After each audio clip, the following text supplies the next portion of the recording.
Alright, we are watching violent backstory of the rudest diss track. Okay. We're gonna see what these fucking thugs is about. Let's get into it.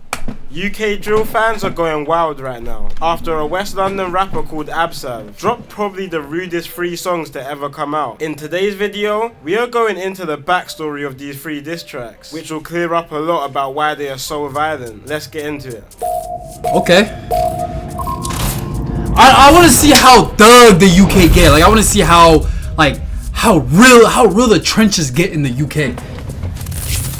So if you're not up to date, like I said before, West London rapper Absav just dropped 3 of the rudest diss tracks that ever come out. So rude and disrespectful that it's even opening the watching things like this made me want to get on my thug shit. Now I know a couple of you guys probably have not heard the songs, so I put them on the screen now. But we'll be breaking them down and going through the history behind all of this. So the rapper who dropped these tunes is a rapper called Absav, who's from an area called Norfolk. So the rapper who dropped these tunes is a rapper called Absav.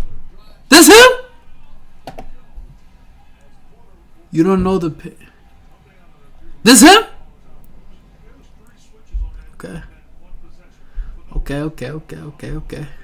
Little thug ass. He's from an area called Norfolk at the edge of West London, and from the outside in, it doesn't look like the worst area, but Norfolk is home to Absav's gang, N Gang. N Gang is also part of a bigger gang across the London borough of Ealing, which is a collective of members from towns in Ealing called Southall, Greenford, and of course Norfolk. The reason they're called 156 is because the areas covered in the gang are UB1, UB5, and UB6 postcodes. 156 beef quite a lot of West London, especially its surrounding areas, but they're mainly into it with a gang. Every single one of these niggas is masked up, bro. Hey, he's lacking, bro. He's lacking. Hey, I see your face. You gotta stay masked up, bro. From Rayners Lane, which is a 7-minute drive from Norfolk, where Absav is from. But 156 are better known for their feud with another gang from West London called CGM, which is infamously the gang of the big rapper Digga D. And despite the beef between Rayners Lane and 156 being more personal, most people are probably familiar with CGM and 156 issues, mainly just because CGM are much more well known than Rayners Lane, with CGM rapper Digga D hitting mainstream type of views on his songs, and other members like Rack 5 and Horrid 1 hitting decent numbers as well. But a big reason to do with CGM's blow up on the scene was actually to do with 156. CGM burst onto the scene around 2016 to 17 under their old group's name 1011, and they blew up faster than any other group at the time, gaining millions upon millions of views in some of their first songs as a group. But one of the main reasons for CGM's blow up was due to a murder which took place in the beef between Rayners Lane and 156. On April 11th, 2017, a 156 member called T-Wiz barely even just walked out of his Norfolk home until he was approached by 2 Rayners Lane members. T-Wiz was heard arguing with the 2 Rayners Lane members before he was stabbed in his stomach. The 2 attackers then fled the scene, and sadly T-Wiz died later that day. CGM blew up a lot on their early songs due to this death, with CGM mocking him in every song, making the name T-Wiz a well-known name in the UK just off his death. CGM even mocked T-Wiz so much that members were even banned from saying his name in any future songs. One of the killers of T-Wiz was a Rayners Lane member called T-Rose, and him and the other guy actually managed to beat the murder case due to self-defense. After beating the case, T-Rose then went on to make a and they beat the case?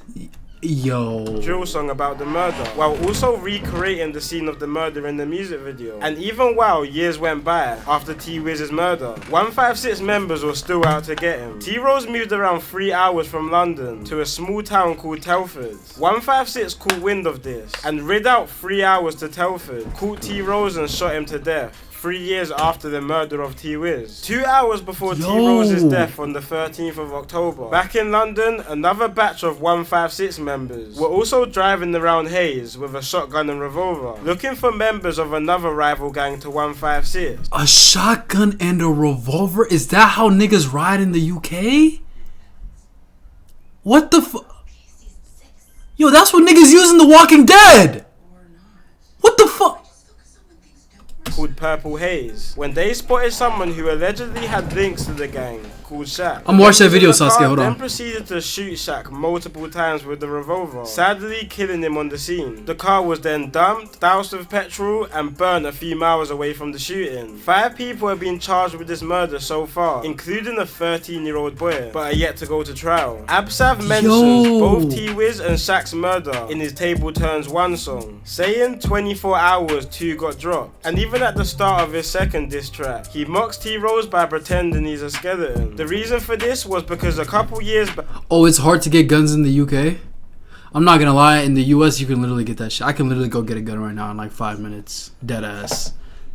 CGM member Horrid One mocked T-Wiz by pretending he's a skeleton of him. See, a year before the double murder of Shaq and T-Rose, the tables were very much turned in this feud. Now, if you listen to CGM rapper Digga D's tunes, you'll probably hear or see him mentioning a guy called JoJo. Oh, Miami. Is that Miami? With the words Free JoJo engraved in it. Well, JoJo was a Rainers Lane member who was getting into it heavy with 156. So much that the feds had to relocate him more than an hour away from Rainers Lane to East London and Ilford to keep him out of trouble after he caught a couple US is cases. crazy, I know. But unfortunately, this didn't stop him from getting into it with 156 members, which was clear on November the 18th, 2017. On this day, JoJo left his Ilford home carrying a black motorcycle helmet at 4:45 PM and got a train from Ilford to Norfolk, territory of the 156 gang. He then met up with 3 friends, and around 10 PM, with 2 mopeds and shanks, they started to circle around Norfolk looking for 156 members. Unfortunately, on some bad timing, some affiliates of 156 just happened to grab some drinks from a shop and were heading back to their friend's house to enjoy their Saturday night. When they got to a road called Newnham Close in Norfolk, which was the same road their friend T-Wiz happened to be stabbed to death a few months back, JoJo and his friends spotted the group and jumped off their mopeds to try to catch up to them. The 156 group split up and started running for... Yo, you know it's crazy, bro.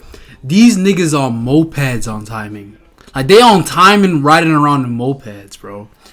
Yo! Their lives. But once JoJo and his friends got back on their mopeds looking for the group, they managed to spot an 18-year-old called Jason Isaacs in a dead end separated from his group, which resulted with Jason being stabbed 8 times from a sword and machete. Jason managed to get himself to a friend's house and eventually to a hospital, but a few days later, sadly, he was pronounced dead. The mopeds from the attack were dumped but later recovered by police, and once the forensic team investigated them, JoJo's blood was discovered on one of the bikes. Not only that, but when the feds pulled up to JoJo's house, they recovered the same puffer jacket, hoodie, and helmet which was shown on the CCTV from the attack. JoJo was eventually charged with the murder, but the only issue was that there was 3 more people to catch. The evidence was crazy on JoJo, but the feds didn't want him just to go down for the murder. But JoJo refused to testify against his friends, and ultimately was sentenced to life with a minimum of 20 years. Just like T-Wiz, Jay was heavily mocked in songs, mainly from Rainers Lane members, with no type of remorse for the 2 young lives which were lost. And you could tell mentally this really took a toll on Absav, who had just lost 2 of his friends. In the recent interview he just done with Fumes the Engineer, he talks about how people were dissing his friends for years. And back then, for a lot of people, it was all fun and games, without anyone realizing that certain guys actually lost a friend in real life. He goes on to say that the reason he called these diss tracks Tables Turned, because he was just replying to all the disses his gang has been getting. Bro, he's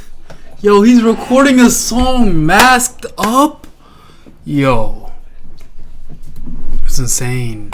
Years. And when we actually look at the lyrics of his Tables Turn songs, you can see that a lot of disses actually go lyric to lyric with the same disses opposition gangs have said previously. I got those obviously headphones. just changed up to fit the agenda of his gang. I got them Despite motherfuckers. all of this, some people still think Absav went too overboard, talking about a lot of sensitive situations, like a CGM member called AP's mum dying. He then even goes into dissing big UK drill rapper Russ by pretty much saying CGM can't try what they done to Russ, with him dissing AP's mum. A bit of backstory on this, basically around 2 years ago, just like Absav, drill rapper Russ also dissed AP's mum in the group chat between Russ and CGM members. At the time, Russ was cool with CGM, mainly because his right hand, another drill rapper called Taze, is cousins with a couple CGM members. After dissing AP's mum, Russ had the show, but after decided to go to CGM's block, thinking he's still cool with them. But the tables turned. Russ, we got 1 bang for verbal And you was shaking on the fall. It took your shit. Jules don't lie for the fans. Damn. And CGM members Rush for his chain. For a period of time, it seemed like 156 and Rush were cool though, with a 156 member called Nito MB, even featuring on a remix of Rush's hit single 630. But once the song came out, Nito started demanding all over his socials that he wants the song to be taken down, which it eventually was. But despite these CGM and Rush disses, it's clear that Rainer's Lane was the biggest focal point on these songs, with countless disses towards them, mentioning situations like a double shooting on Rainer's Lane members in 2018. Yo, these niggas, bro, their whole songs is literally dissing a nigga, like multiple niggas at that. Damn. Yo, these for real, like they about it. They ain't like a lot of niggas that I know who ain't about it. You know what I'm saying? Y'all know them niggas who ain't about shit for real. These niggas will drop a nigga, drop another nigga, and another nigga, and put all them niggas in the same song. Or when 5156 members ran into a kebab shop and shot at a couple Rainer's Lane members in 2020. But one of the most painful disses was on a situation that took place quite recently, on the 11th of June 2021. A 15-year-old Rainer's Lane member who went by the name J Taps was on his way to school around 8:30 in the morning when he unfortunately bumped into a 156 member. In video footage, which is way too graphic to post on here, you can see the two get into a tussle, which ended with... Bro, I seen a UK fight and they started shooting them in 4K. With J Taps being stabbed multiple times and soaked in the blood of Paul in his own school clothes. This was literally broad daylight in front of herds of kids making their way to... Yo, bro, these niggas don't care for real. Like, homie was just going to school. You feel what I'm saying? 8 a.m., broad daylight. Like, that just shows that, like, nigga, like, it don't matter how old you is, nigga, you gonna catch the smoke for real. Damn.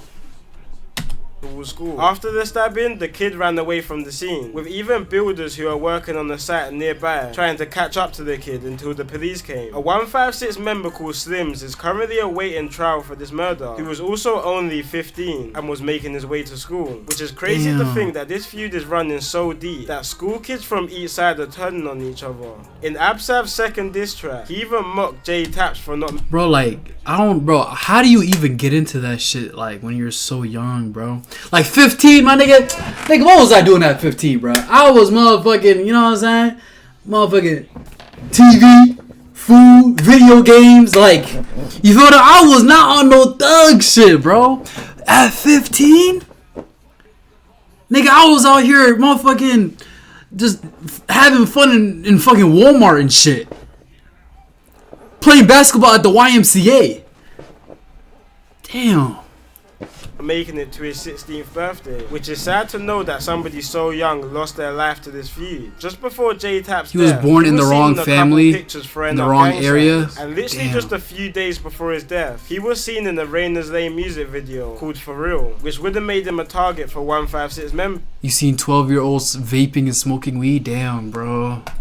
Apart from Rainer's Lane, Absav also takes a dig at pretty much half of West London. Areas like West Drayton, South Acton and Wildstone, who are all lesser known areas to have conflicts with 156, which really makes you deep how much beef 156 actually have. But I want to know what everybody thinks of these tracks. Do people think Absav went too far on these? Or do people think it's justified due to the previous mocking of his friends? And most importantly, do people think these tracks are even worth it? It's definitely got the whole community talking and hearing about Absav, which could work to his favour in his future career. But with the police taking down his songs, his YouTube channel and even his TikTok, he's probably gonna have trouble in the future making any songs without them being taken down, with the police pretty much having control of what is allowed to be put out there. These tracks also might get him blackballed from the industry, with a lot of labels and shows not really wanting to get involved with controversial artists, which can mess up their brand, which may even prevent other artists from wanting to work with him also. I do think Absav is a very talented artist, and if he plays his cards right, he could capitalize on the boost of clout he's now got. But if he doesn't, he's in danger of letting these tracks overshadow his career. It's been your boy Kid Nerd, and peace out. I've partnered up with Atlas VPN to give you a deal of a I want to listen to one of his tracks, I'm sure bro. most of you know what a VPN is, but for nah,